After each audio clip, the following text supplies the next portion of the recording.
Hi guys, and welcome to my 24-week pregnancy update.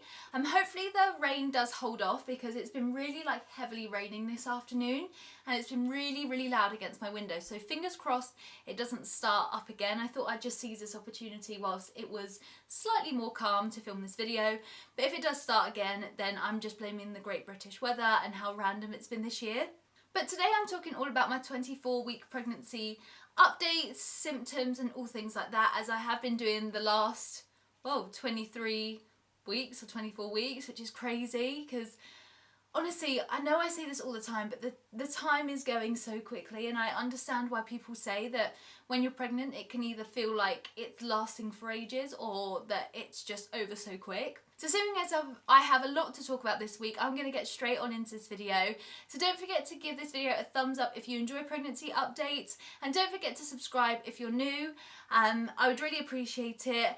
But yeah, without further ado, let's get straight into it. So the first thing I'm going to kind of talk about this week is not necessarily the easiest thing to talk about, which I've kind of put it off, but I don't know, I just feel like it's important to say something about it. Basically, this week I was meant to have a midwife appointment on Tuesday and I had to reschedule that. That was a bit of a nightmare in itself because I've been told that my midwife only works on Tuesdays, which, as you can imagine, is just really annoying, and kind of with conversations with other people that are currently pregnant, that seems to be, getting hold of your midwife seems to be a real difficulty, and I'm not the only one, which is not good. It's really annoying. I rang up the doctor, I tried to ring up the midwife kind of team, no one answered, so I rang the doctor's surgery explaining that I need to rearrange my midwife appointment, and they kind of said, well, we don't deal with midwife appointments, but I can't give you a more direct number. And I was like, right, okay, so how do you suggest that I reschedule my appointment, because I don't want to just not show up? And they said, well, we'll send them a note that you have tried to call and for them to give you a ring back. So I was like, okay, fine. And then I had never received a call back, so I then had to call back kind of later on in the week and explain again, I've tried to call my midwife, still nothing has come about it. I'm really kind of time conscious really, and I also want to make sure I can rearrange the appointment. And I finally got a ring back from a different midwife who explained that my midwife only works Tuesdays, which is why she didn't call me back, and I was like, great. But luckily they managed to rearrange my appointment for next Tuesday, which is fine, so that will be just a week later, but I think it's meant to be a 25-week update anyway, so I don't really know why it was scheduled for the 24th week. But basically we managed to reschedule it, which was fine. I just can't imagine if I needed to call them up for anything more urgent than that. It would have just been really annoying and frustrating, I imagine. But the reason why I had to rearrange my appointment, and this really isn't easy to talk about, and I'm not really going to talk about it that much, but I have lost someone in my family over the last couple of weeks, and it's really hard because knowing that someone in your family isn't going to meet the newest member of your family is really hard, and it's just been a really difficult past couple of weeks and past couple of months really. We had the funeral on Tuesday, which is why I had to rearrange my midwife appointment. I'd never been to a funeral before, so I was really nervous in myself on how I was going to react because I just didn't have the experience to know what to expect. And it's really hard, and yeah, I don't really know what else to say, but losing someone whilst you're pregnant is really difficult. There's never a good time to ever lose anybody, and I was really upset, and he's been ill for quite a while, and it's really hard. But basically we were able to tell him that we were expecting a girl, which was amazing. He knew, we said, do you think I'll have a girl or a boy? And he said, oh, a girl, of course. And he was right, we're having a girl, and I'm really pleased that my dad was able to tell him that we were having a girl. before he went, and he knew that, and it's really hard. I don't really know what else to say, really. You know, it was a really emotional day. It's really hard saying goodbye to someone, and I've never really lost someone before, so just knowing that they didn't have the chance to meet our daughter,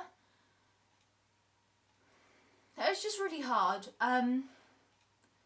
Yeah, it's just, but yeah, I don't really want to kind of delve too much more into it, but no one really tells you that kind of when you're pregnant, it adds a whole new depth to it, because, you know, you're just aware that there's life inside of you that someone else isn't going to be able to meet, and it's just really, really hard. But yeah, that's kind of all I'm going to say about it, because there's nothing really more I can say, and I don't really want to talk about it too much because it's still quite fresh and it's quite raw. But yeah, it's one of those. It's really difficult. So I've also been finding this week that I've been getting so big now. I will show you kind of what my belly's looking like, but kind of towards the top of my stomach, it's getting really hard now, and I've really popped at the top as well, because before I found that I was carrying quite low, which always made me feel like I was having a boy. But I'm definitely I'm popping at the top. My clothes, there's no denying that I'm pregnant now. I'll show you what I'm looking like now, because it's really difficult to explain without showing you. So this is what I'm looking like, and like I said, up here it's getting really hard now. But even my whole stomach, it's not squidgy. It's getting harder and harder. The top is a little bit more softer, but down here, there's just no give to it at all. So yeah, getting so big now, which is insane. I just feel like I'm getting bigger and bigger and bigger. And now I'm like, how big am I going to get? It's crazy. And there's obviously no going back here. And it's definitely hit me this week that I'm dreading the birth. No one looks forward to it, I suppose. Maybe some people do. But the realisation that I'm getting so big, and the realisation it needs to come out, it's really scary. And I don't know, there's just something about it that I'm just not looking forward to. But it's really kind of hit me this week, and I'm not just thinking, oh, I'm pregnant and I'm pregnant. Now suddenly I'm thinking, I'm pregnant and I need to give birth. So yeah, I think the closer and closer I'm getting now, the more real that part of it is feeling. And yeah, it's really scary, and I'm beginning to kind of think about what I want my birth to involve. And I kind of want to talk to my midwife when I have my appointment next week about different options and things, and just get kind of more understanding about it as a process. But I also want some more information, because I feel because I don't know anything about giving birth, I feel like not knowing is making me feel a little bit more anxious. So I'm hoping to get some more information, and then, I can start thinking about it in a more positive way. Of course, I'm looking forward to it, because we will have the baby, and kind of your life's never the same. And I am super excited, but it's just a realisation that you have to go through this process to birth the baby, and it's just freaking me out. I know that everyone's probably gone through this stage, but I think because it is my first baby, it's the fear of the unknown for me, for sure. But yeah, it's beginning to feel so much more real and so much more scary. I also wanted to show you, Rich's mum brought over some baby bits in this bag, and I just wanted to show you these things because I'm dying over how cute they are. And I know I said that I want to do a bigger clothes haul in my last video, so I'll definitely kind of look at filming that. But I thought I'd just show you these bits because they actually just melted my heart. She got us this little dress. Absolutely gorgeous. It's almost like a felty soft material, which is perfect for when they're smaller. Long sleeves as well, because it is going to be a winter baby.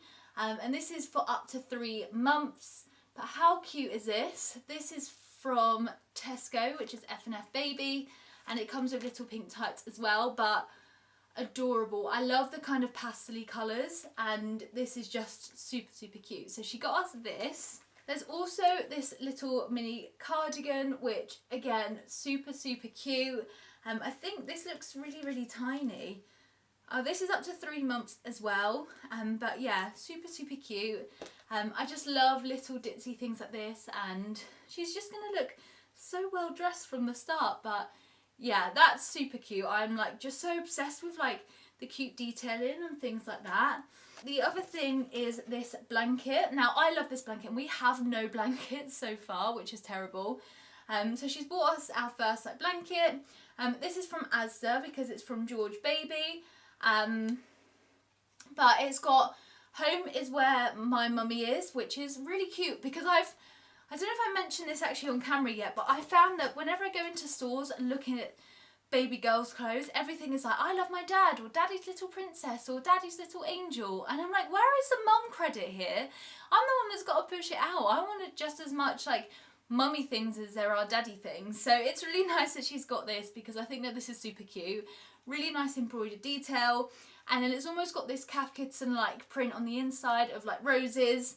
But again, this is super, super soft, which will be perfect for the winter because obviously they're due in December. So this will be really nice and snug, but also really good for like when they have naps and things like that. So I've just been obsessed with those, and I thought I'd just show you because she popped over on Tuesday with those, and I was just like cooing over how excited I was, and it just makes things so much more real. So obviously I'm hoping that the 4D scan that we go for next week actually confirms that we're having a girl, because there is still that anxiety within me, which I'm pleased will be put at bay after this scan.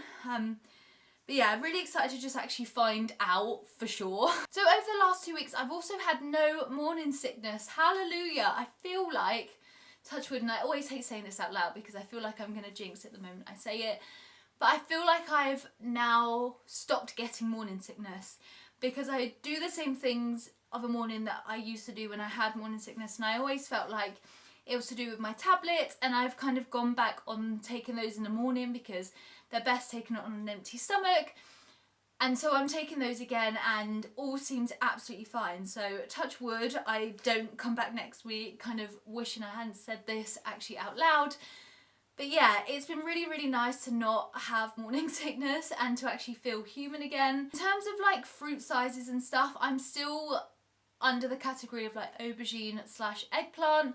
That's because as you're beginning to get kind of closer to the end of pregnancy, the baby in terms of probably length is as it will be for a couple of weeks. It just begins to get like bigger and fatter, which is great because it's building up kind of fatness. And the 24th week is also known as a viability week, which means that obviously, well, I finished my 24th week now because I'm looking back on how it was.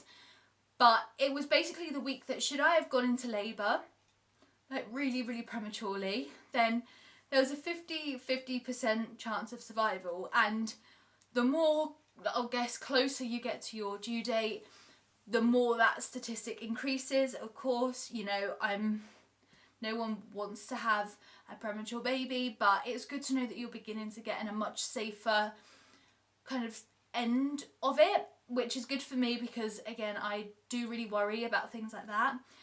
So next week I will start hitting the papaya stage, and then I'll be pumpkin, then honeydew melon, then watermelon, and then it'll be birth time. So yeah, that's really, really crazy. And yeah, that's kind of my 24th week in a nice little summary. Super excited for my 4D scan, which is coming up super, super soon. So like I said, I will update you guys on how that goes. That'll be when I'm 25 weeks and 3 days. So literally it's like in a couple of days for me now. But let me know how your 24th week of pregnancy has gone, or if you're kind of beginning to enter your 24th week and you're looking as to what to expect, then I really hope that you don't get any nasty symptoms or you don't feel horrible at all. But for me, it's just crazy that I'm getting so big. Like, that's the weirdest thing for me because I'm getting bigger and bigger and bigger, and yeah, it's just making it so much more real. And it's a really positive thing, but it just is also really scary at the same time, and I'm sure I'm not alone by thinking that. But I hope you guys have enjoyed this video. Give it a thumbs up if you have done so, and don't forget to subscribe if you're new here. I would really enjoy you guys sticking along. I do pregnancy videos every week, and then I also have other videos kind of in between, so let me know if there's any video suggestions you'd like to see, and I'll see you guys next week for my next pregnancy update. Bye!